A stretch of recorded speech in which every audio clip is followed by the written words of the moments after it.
Hello, this is Yashasvini Razdan reporting for EE Times, and I'm standing here at Recode Kerala with Mr. Rijin John, who's the co-founder of Silizium Circuits.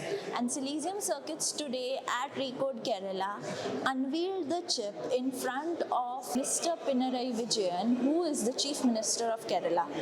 Congratulations, Thank you Rijin. so much. How do you feel, first of all? A happy moment to unveil our chip by our CM in the state of Kerala. So that's a proud moment. Okay. So, could you just tell us, give our global audiences a brief overview of what this chip does? Yeah. So Silizium Circuits, we primarily focus on the wireless part, specifically analog RF and mixer signal. And this particular chip that covers the 5G related use cases. So basically, it's an amplifier. It's like the eardrums, that will make your the voice sharper and the videos better. Okay. That's on a high level. That's what the chip does. Yeah. So, what kind of challenges, being in the Kerala hardware ecosystem, what kind of challenges did you face? And how did you overcome those challenges in building this chip? I'm talking with respect to building, right from the design to tape out process, because we don't have an active fabrication setup over here. Packaging is still developing in India. So how did you encounter, solve all of those bottlenecks? Yeah, that's a long story, short. So we started in 2020. So one of the main challenge at that point of time was the semiconductor industry didn't have this kind of a charm or boom. Yeah, that was during the early 2020, and the pandemic gave a better heroic role for the semiconductors. And post that, that the first requirement was the talent. So getting the right resources for us as an early stage startup was not that easy. Then we worked closely with different universities here in Kerala and had various internships programs. So it's not about the number; it's about the quality of people that we want to hire. So in that perspective, we started with internship program. The students trained with us, or we upskilled them, and over a period of time, we started onboarding these resources. Yeah. So in Kerala, as you know, we have n number of engineering colleges. We have ITIs. We have polytechnics. Yeah? So depending on the requirement, there will be the right resources, and with the right institution and the right professors, we'll be able to tap that skill related requirement. Second thing was more about the EDA tools, which is super expensive. So it was then the semiconductor policy and related schemes were announced at a national level. So we being a company registered in Kerala, this location constraint was completely taken off with those kind of schemes. So we are part of the Design Link Incentive Chip to Startup program. So those programs, you can avail it, get the complete benefit of those schemes without any geographic constraints. Yeah? So we were able to leverage that. Then the initial stage of funding, we started a few funding for Kerala Startup Mission, then through Maker Village. So there were early initial stages of funding, and then came the central government funding for Chip to Startup. We did that jointly with IIT Kanpur. So that was close to around 5 CR project.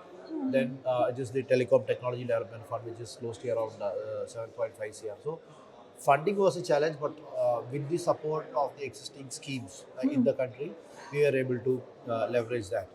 And we had our first chip within the first 1 year of the company incorporation. Yeah.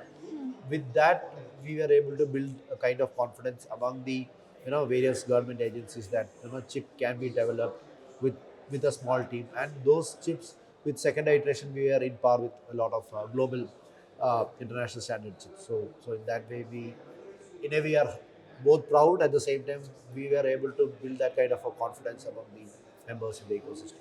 What the globe is interested in knowing about India's semiconductor story is, when will India start exporting chips outside? So, is that a realistic vision, or do you think it's still a far off dream?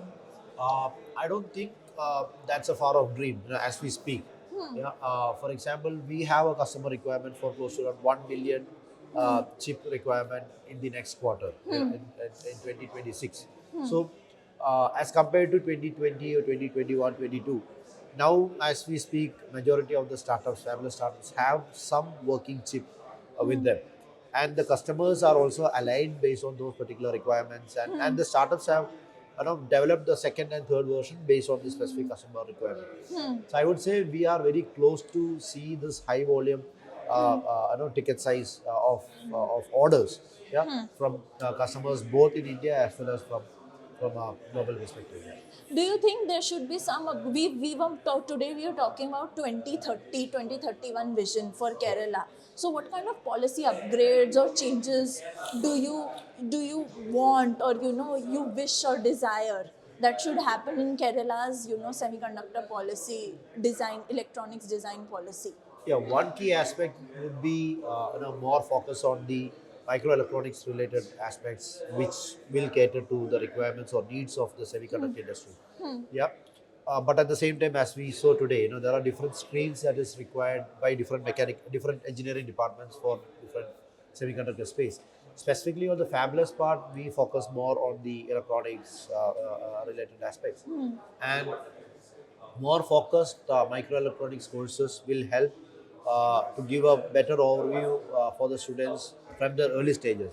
If we can have a funnel system where we handpick or have a larger audience initially and over a period of time, especially during the 4-year curriculum, we filter out the students who are genuinely interested and then further give them internship and hand holding. That will upskill their overall caliber specifically to the industry requirement. That will be something, a structured program will be something that will help Kerala to position the manpower, the skilled resources in par with the overall industry requirements. Plus, there are the IT parks and related space here. So, we can play our strength by providing a manpower, skilled resource pool than compared to a fab or related aspects. Well, thanks a lot for your insightful points. Thank you so much. Thank you so much.